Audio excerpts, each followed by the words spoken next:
Hello,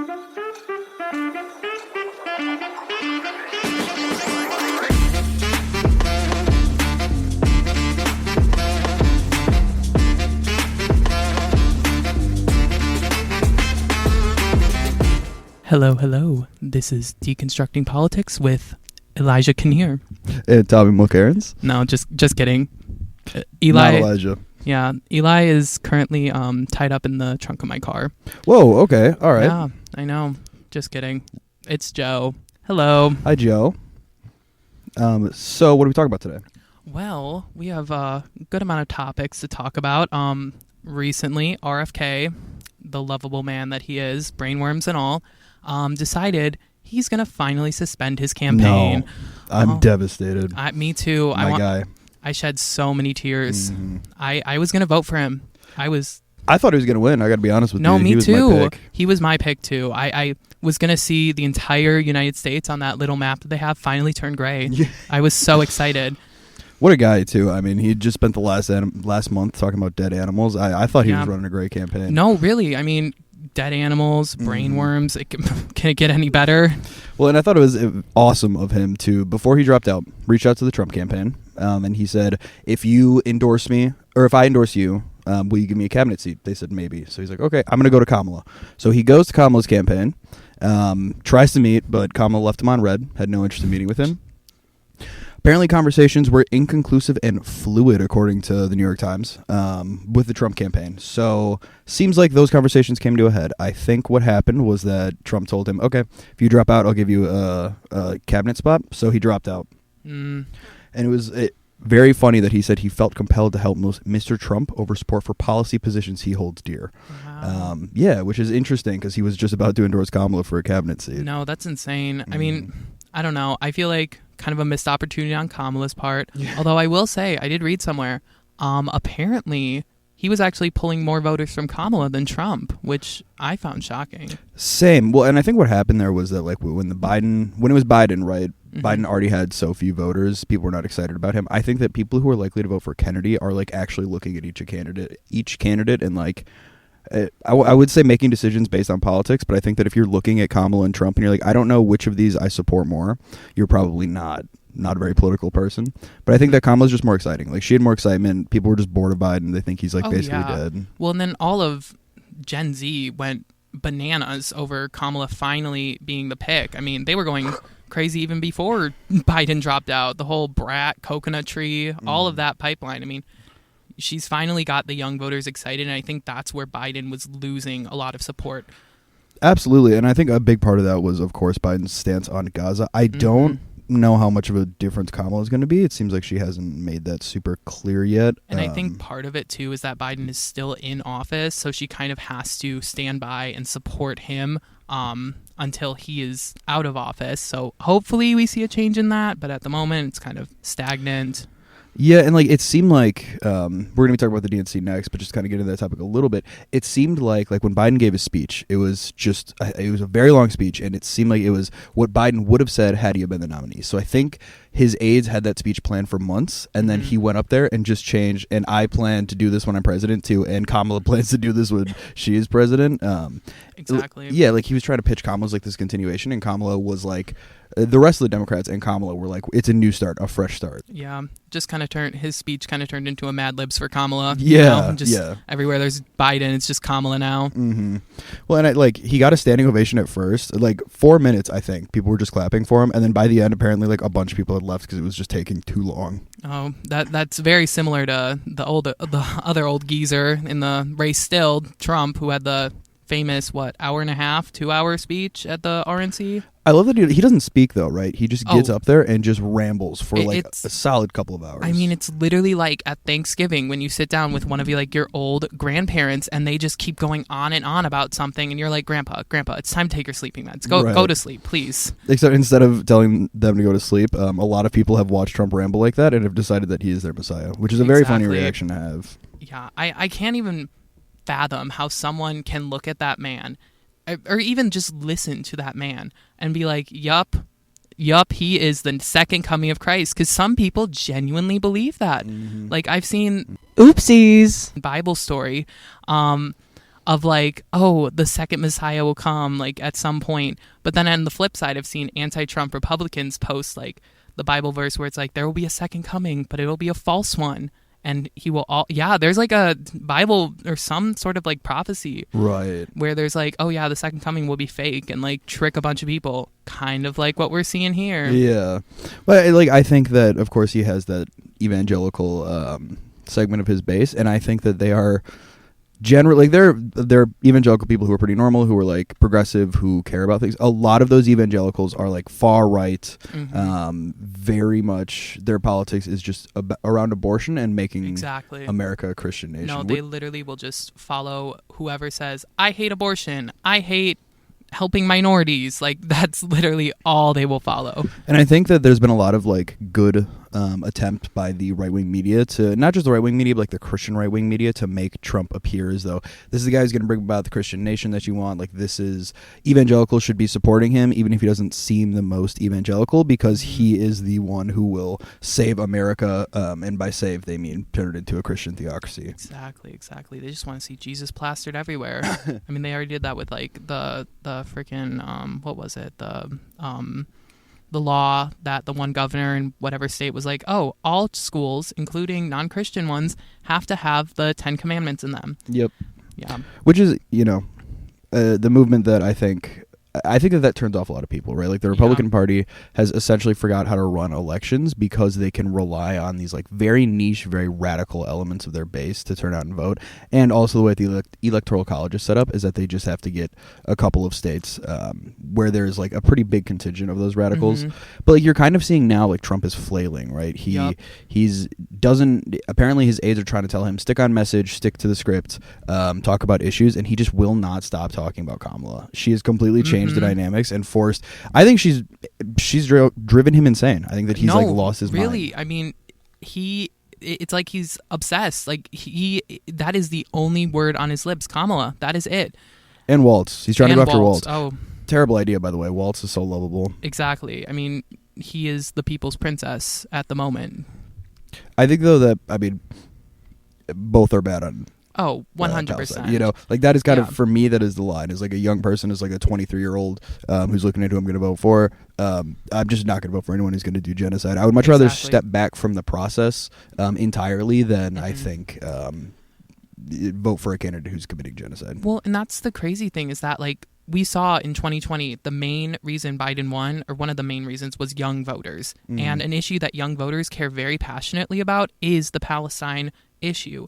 And to see none of the party nominees even take that into consideration is wild, in my opinion. Like that is the next, like, even if it doesn't swing this election, it will swing the next election. Young voters are going to take over.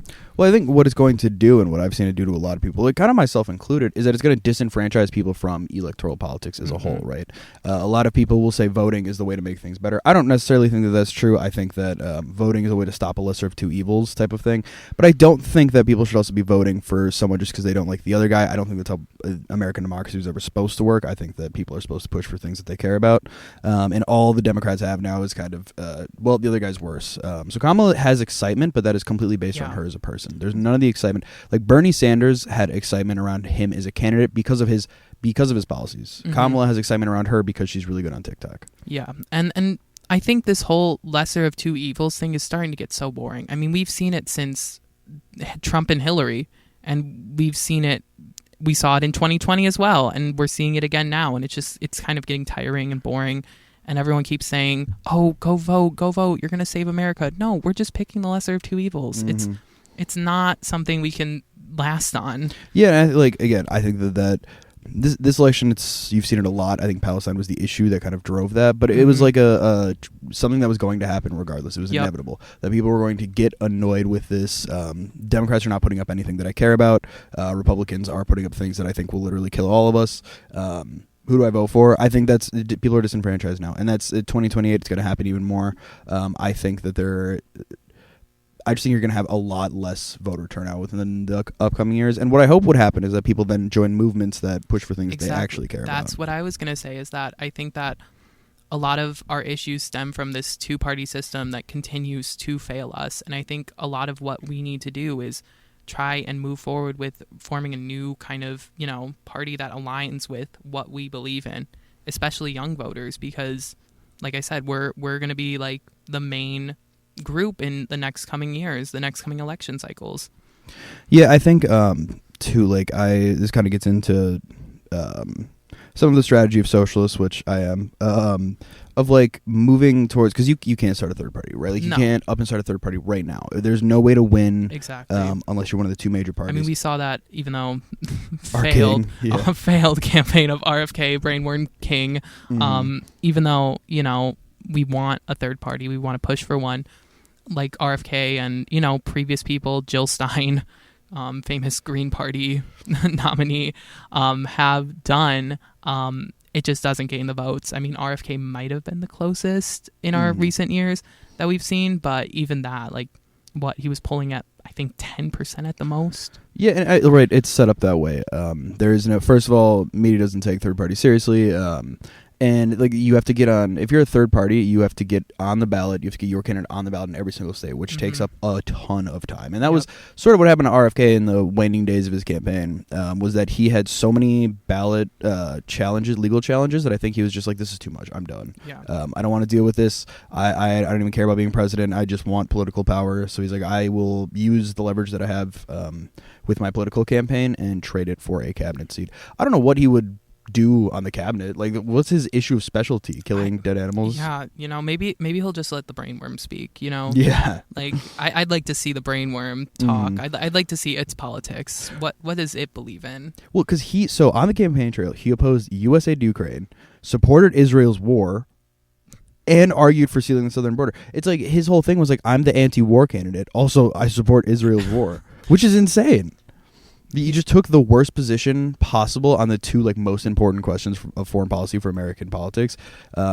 He opposing U.S. aid to Ukraine and opposing Ukraine in general. I think that he kind of got in on that weird thing Republicans are doing, where they are moving more towards Putin and like really liking Russia. And I think that they see Putin as a strong leader because he's a dictator. I mean, what's so bad about Putin? I love Putin. He's great. Yeah, love you, Putin. Hope you're listening. Mwah, mwah. Yeah, famously loves journalists, loves people covering it. But he's consolidated all power in Russia. There is no such thing as opposition. There is just Putin's campaign, especially with the killing of Navalny. I think now they're trying to jail Navalny's wife. But anyway, so back on the DNC, the sitting VP said, I'm the change candidate, which kind of gets into what we were just talking about, Joe.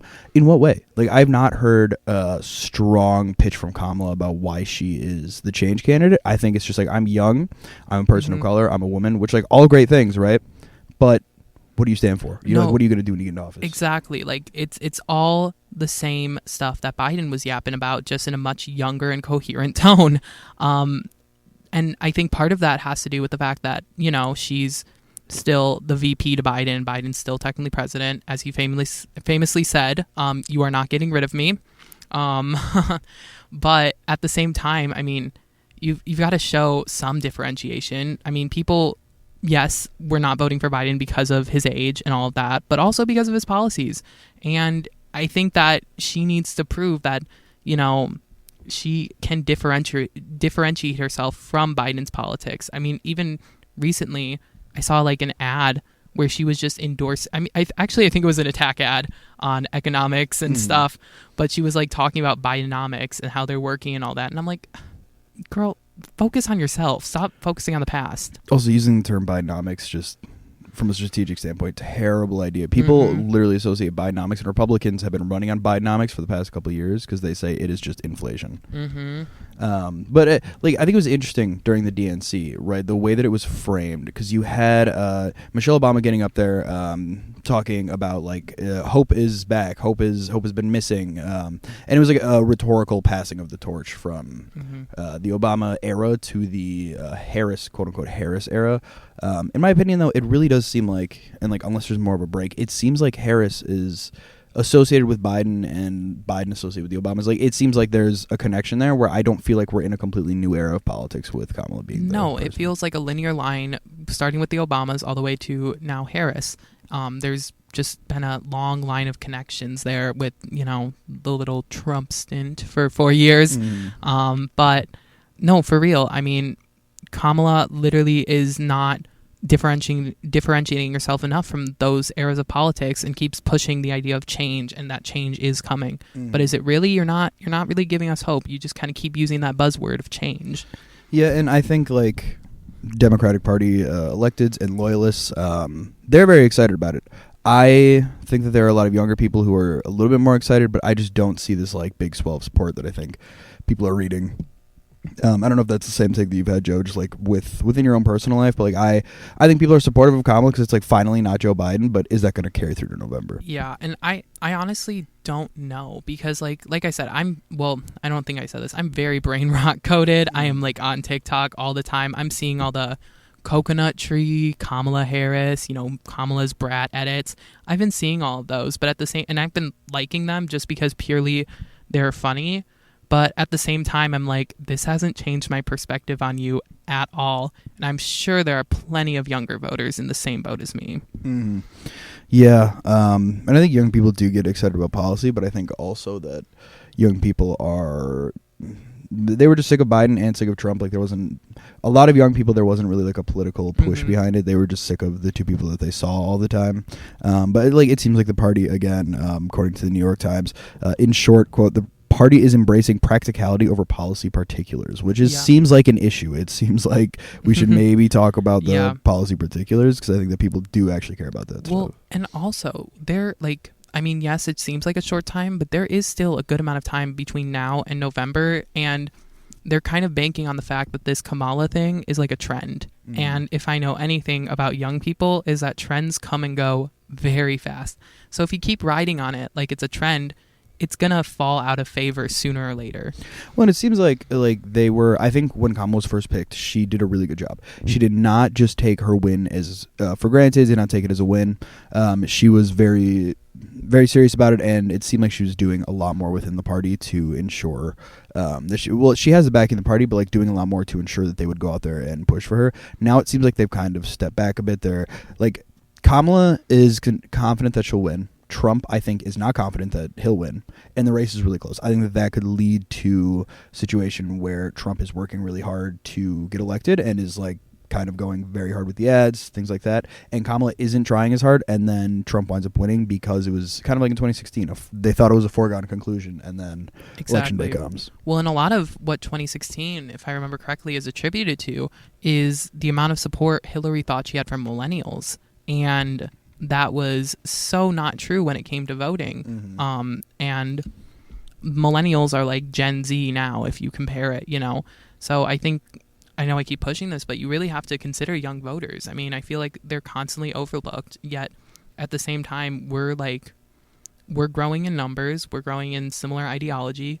At a certain point, you need to acknowledge that we're here. You can't just keep appealing to the old white geezers, Yeah, and I think that Palestine is the issue that they need to be thinking about, because I think there are a lot of people who generally would be out there knocking doors for Democrats, like activists in the party base who would do a lot of work to help Kamala win among young people. Yeah, absolutely. And I'm like sort of somewhat same. If she was good on the Palestine issue, I would possibly be knocking doors for her, and I think that she needs to, if she doesn't do something about that Palestine issue, I just think she's losing so many young people who not just to vote for her but to work on her campaign, and they really did drive Biden's win in 2020.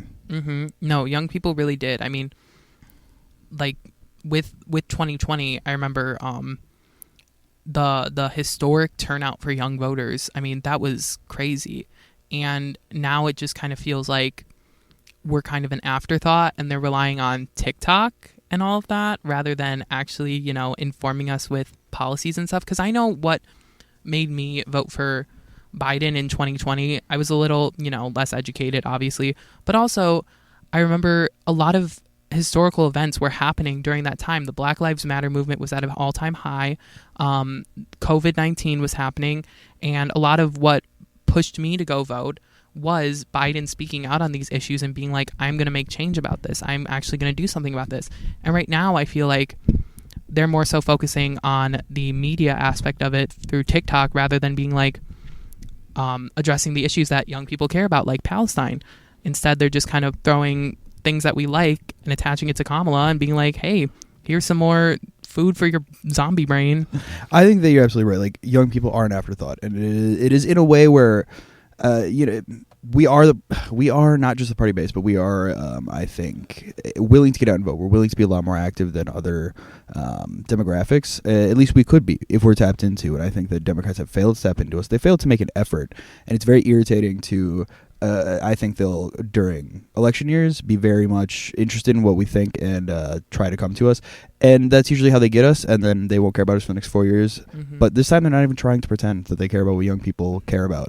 No. They're trying to just use us as like lip service. Exactly. I mean, and even I've seen like TikTokers, like this one guy named Harry, who has like just basically been lip service for Harry. Yes, just been lip service for Kamala and Biden. And the second that like Biden flipped over and it was Kamala now, he instantly was like, Kamala, let's ride the Kamala like train all the way to the station. Like, Harry is an interesting one. I follow him on TikTok too. Harry, for those of you who don't know, is a TikToker who makes these.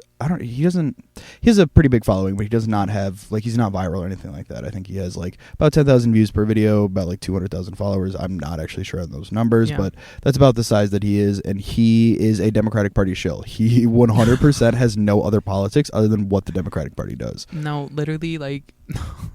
He literally will go on like live streams and debate Republicans, and it will just be whatever the Democratic Party has said. He is like a little, I need to use nice words, a pusher for the Democratic Party. Mm-hmm. And the thing is I think he is paid now, but when he started he wasn't. And I think he sees himself as a party insider. He sees himself as I think what he's doing with his TikTok account is building up a profile for CNN, but he's a centrist. Like he has come out against Victoria, who's at Gen Z for Change. I did see that. Yeah, she's great. She has a lot of really good takes. She's very good at getting a message across. And he went after her for basically being progressive, for not being pro-Democrat enough, and for holding Democratic politicians accountable. Mm-hmm. I'm sorry, if you think that the role of people within democracy is just to pick a side and then fight for it uncritically, that is insane. You are not in any way thinking about, I think, the repercussions for American politics if everyone is just picking a side and then fighting it.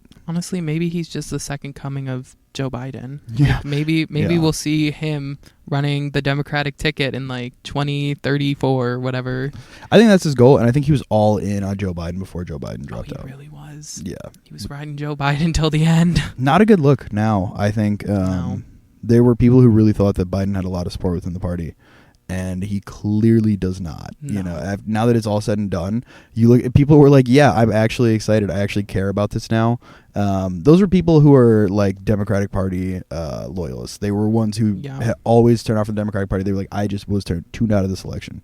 So that should tell you something about where normal people are at. Yeah. I don't know about you, though. I've been excited about this election cycle ever since RFK announced his candidacy, and now I'm depressed. Yeah, me too. I still think he can win. I'm still holding out hope. I don't care if he dropped out. I think a write-in campaign for RFK is going to take it. Just write in Robert Kennedy Jr. And the brainworm. Yeah, I mean, what an interesting candidate, though, right? Like, he jumped on this, like, Kennedy, tried to use their name. Yeah. And the entire family came out and was like, we support Joe Biden. We do not like Robert Kennedy. And he was still trying to run on the Kennedy name even after his entire family came out against him. Not just running the Kennedy name, but he made it very clear that he wanted to be a part of the Kennedy political dynasty. Which is absolutely insane, because what he stood for was not aligned with what you were saying. Like the Kennedy family, they were not in support of him at all. Well, they were always the Kennedy's legacy is completely intertwined with the Democratic Party, right?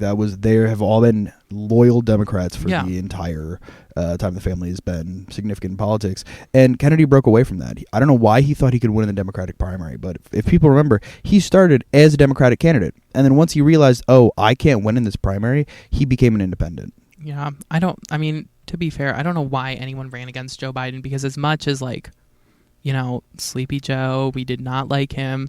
At the end of the day, he was going to be pushed by the Democratic Party because he's an incumbent and they want that incumbent advantage. So no one stood a chance. Yeah, there was I forget his name now, but there was one, I think governor. No, not governor. Anyways, there was somebody who did run against him within the Democratic Party during the whatchamacallit. But like, obviously, like you're saying, Joe, they had Biden just had a lock on the Democratic Party. They didn't allow for primary, didn't allow for debates. They shut things out. And then when people were trying to push Biden out, they used the line of, "Well, we had a primary about this." It's like, no, you tried to stop the primary. I don't know. It kind of reminds me on a lesser degree, this being the lesser degree of 2020 when Bernie had a lot of support, but he was kind of pushed out by the Democratic Party. And then he ended up suspending his campaign, which was so upsetting. So upsetting at the time. Well, because the day before Super Tuesday, Bernie was winning. Everyone was like, it's going to be Bernie as a Democratic nominee. We're all freaked out, which was crazy to see the mainstream media actively acknowledging, like, yeah, we're freaked out by the potential for Bernie to win. So the day before the Super Tuesday, every other candidate dropped out. Because that was a very crowded primary. Pete Buttigieg dropped out. A bunch of them dropped out and then endorsed Biden in like a very clear move of aligning behind Joe. And then they all said, oh, look, the party supports him. Like the people just want these policies and not necessarily your guys' super left progressive policies. And I think it's hard to say that the people wanted this when the entire party coalesced behind one person and pushed for him very hard, you know? No, exactly. It's a lot of just, oh, we're like, you said you wanted this. No. You basically forced us into a corner. You did not let us have an actual say in it. You basically forced us to choose, again, the lesser of two evils. Well, and what's interesting is that seems to be like what the Democrats like doing is they like to force things on people and then turn around and be like, hey, this is what you guys wanted, remember? It's like, no, we didn't actually. And we told you what we wanted, and then you guys turned against us, and now you're mad that we're not supporting this person. Well, and I think they're partially self-aware to the fact that they are constantly going to be like the lesser of the two evils in a lot of people's minds. So they kind of just keep riding on that because it's kind of gotten them luck as of late, you know, with Joe Biden, with even this upcoming election cycle with Kamala, you know, slightly doing better right now. I mean, it's because of the whole lesser of two evils argument. Yeah, and I think that you're right. They've positioned themselves as the lesser of two evils party. What I mean by that is Republicans have obviously been going off the rails for about 2 decades now. And that has been, I think, partially just how American politics has worked out. You used to have conservative Democrats and liberal Democrats, and then conservative Republicans and liberal Republicans. And the ideologies were kind of split between the two parties. And then the Great Realignment happened. We passed the Civil Rights Act, and the Southern Democrats, who were the conservative wing of the party, started moving to Republicans. And that's when things started to shift. So now you have like this ideological sorting between the two parties where both Republicans are the conservative party, liberals are the liberal Democrats are the liberal party. And when that happens, there is absolutely zero reason for the Democratic Party to try and reach out to conservatives, zero reason for conservatives to try and reach out to Republicans to reach out to liberals. So they start to split in like a very extreme way. They start to go really off the rails, and the Republican Party just keeps moving further and further right. And instead of moving left in response, the Democrats have decided to do the terrible thing of just, okay, well then we're going to try and stick to the middle and be the lesser of two evils party. It's exactly. Like, well, yeah, it just doesn't take into account what's actually happening, I think, systemically with American politics. And they're trying to appeal to those conservatives and those moderates that are like, you know, oh, this country is kind of going insane on the Republican end. All three of them, yeah. Or, well, all three ends, but like Democrats are trying to, I think, align themselves as the sane party, which kind of, they showed their true colors when it came to the whole Biden thing. But other than that, I think like face value, your average voter probably would view Democrats versus Republicans as slightly more sane, you know, and I think they're still trying to hold that appeal over people who are deciding between the two parties and who to throw their support behind. Well, rather, because like Republicans, again, are appealing to conservatives, so they say, look, if you're conservative, here's my vision for the future. This is what I think could happen, and this is, you know, where I want to go. And the Democrats are saying, well, you know, we're not as crazy as them.